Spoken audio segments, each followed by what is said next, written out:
What I'm about to tell you took me longer to understand than I'd like to admit. I thought I knew my family. I thought I knew what counted as a joke, and I honestly believed my husband was just uncomfortable with attention. I was wrong about one of those things. Mom joked at my anniversary that my sister had a huge crush on my husband, and everyone laughed.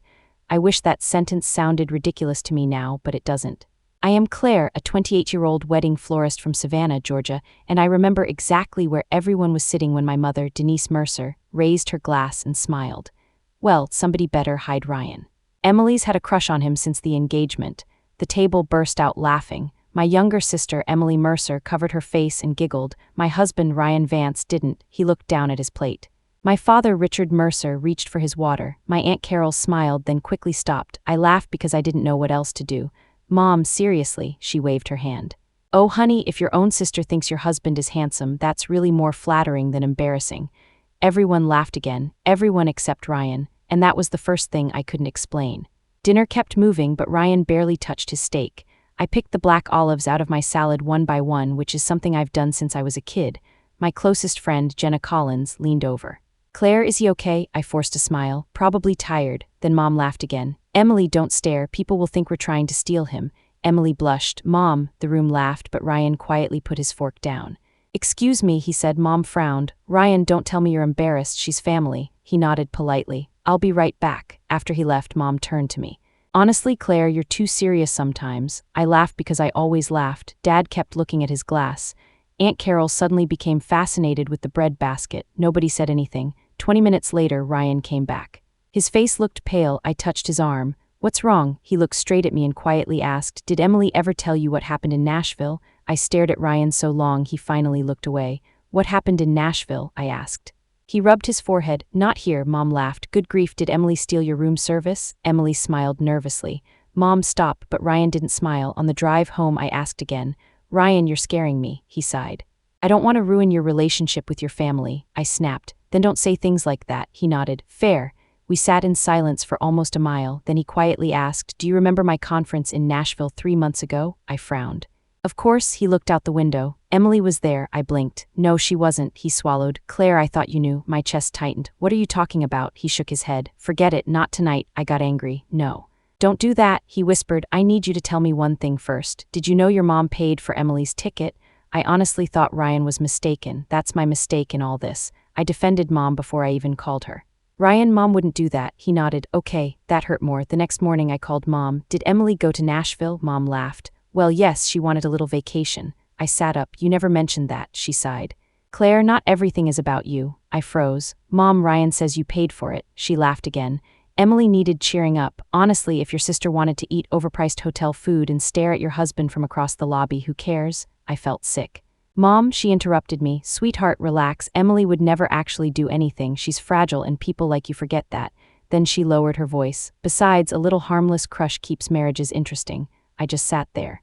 Meanwhile, Dad called. Can you come by Sunday? He asked quietly. I want you and Ryan here, and Dad never asked for anything. Sunday mornings always meant crossword puzzles. Dad did them in pen and hated interruptions. When Ryan and I arrived, my father, Richard Mercer, was already at the kitchen table. Mom smiled like nothing had happened. Look who's early. Emily hugged me. Happy anniversary again. Ryan stayed polite, but I could feel his hand shaking. Then Mom looked at him and laughed. Ryan, Emily was devastated when you left Nashville. You should have seen her face. The room went silent. Ryan slowly put down his coffee. Denise, stop, Mom smiled. Oh, don't be dramatic. Ryan looked at me. Claire, I didn't want to do this. Emily suddenly looked scared. Mom frowned. Do what? Ryan's voice stayed calm. Tell your daughter what happened outside my hotel room. My hands went cold. Dad dropped his pen. And honestly, if you've ever been the last person to learn something everyone else treated like a joke, then maybe you already know why I couldn't breathe when Ryan stood up. Nobody moved after Ryan stood up. Mom actually smiled. Ryan, don't make everybody uncomfortable. He looked at her. Denise, I was uncomfortable 3 months ago. Emily whispered, Ryan, please. He shook his head. No, Emily.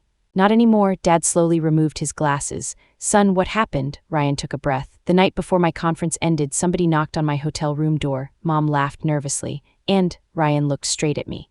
It was Emily. Emily burst into tears. I wasn't thinking. Mom immediately stood up. She's sensitive. Don't do this to her. Ryan's voice stayed calm. I asked her why she was there. He swallowed hard. She told me something I'll never forget. Emily covered her face and cried. Your mom said Claire was out of town and that I'd regret it forever if I didn't talk to you. I froze. What? Ryan nodded slowly. Emily told me Denise said she'd regret staying quiet forever. Mom's face changed. You're twisting things. Dad quietly asked, Denise, did you say that? For the first time in my life, Mom didn't answer immediately.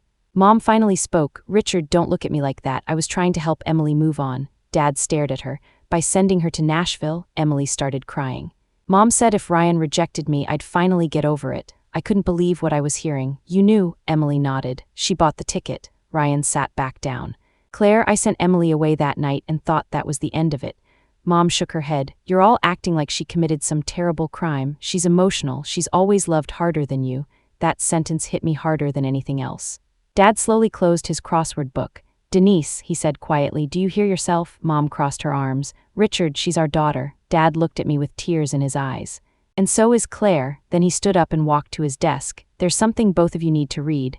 And honestly, I had never seen my father shake before. Dad came back holding one of his old crossword notebooks. I almost laughed because of all things I expected legal papers. He sat down and opened it. Between clues and half-finished puzzles were little notes. Dates, memories, tiny things. Dad swallowed hard. I started writing things down because I was afraid I'd someday convince myself none of this had really happened.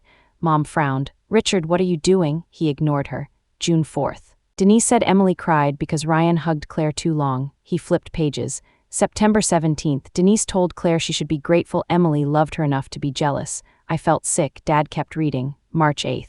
Emily asked Denise to pay for a trip to Nashville. Denise told me she thought getting rejected would finally help Emily move on. Mom stood up. You kept notes on me? Dad looked exhausted. No. I kept notes because every time I stayed quiet, I told myself things would somehow fix themselves. Aunt Carol quietly covered her mouth. Mom stared at him. Then Dad said something I'd waited 20 years to hear. Claire, I should have protected you long before Ryan ever had to. And Mom suddenly looked smaller than I'd ever seen her. Nobody screamed after that. Mom sat down and just stared at the table. Emily cried quietly beside her. Then something happened I never expected. Emily looked at me. Claire, I thought Mom was helping me. I stared at her. She wiped her eyes. She always said you had everything. She said I just needed one chance. Ryan squeezed my hand. Emily, you never needed a chance with me. Mom whispered I was trying to protect her. Dad shook his head. No, you were protecting yourself from saying no. Mom looked broken for the first time. I didn't want Emily hurting, Dad quietly answered, so you let Claire hurt instead. Nobody argued. There wasn't anything left to argue about. 2 weeks later, Dad moved into his brother's place. Mom started counseling. Emily sent me a letter instead of excuses, and for the first time in my life, peace felt quiet instead of lonely. Funny enough, that silence felt like a gift. 6 months later, Ryan and I celebrated our anniversary again.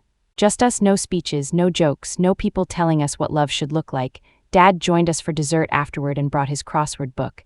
Emily was still in counseling, and slowly, carefully, we were rebuilding something honest. Mom and Dad had separated. Mom finally admitted she'd confused protecting feelings with avoiding responsibility. Life didn't magically become perfect, but it became peaceful, and honestly, that's enough for me. I learned that people who love you don't ask you to ignore your own discomfort to keep everyone else comfortable. If this story stayed with you, I'd love for you to like this video, subscribe so you never miss one, and leave a comment telling me what you felt. Has someone ever made you feel like your boundaries were selfish? 6 months later, I realized Mom's anniversary joke wasn't really about Emily's crush. It was about how long everyone expected me to laugh while they crossed the line.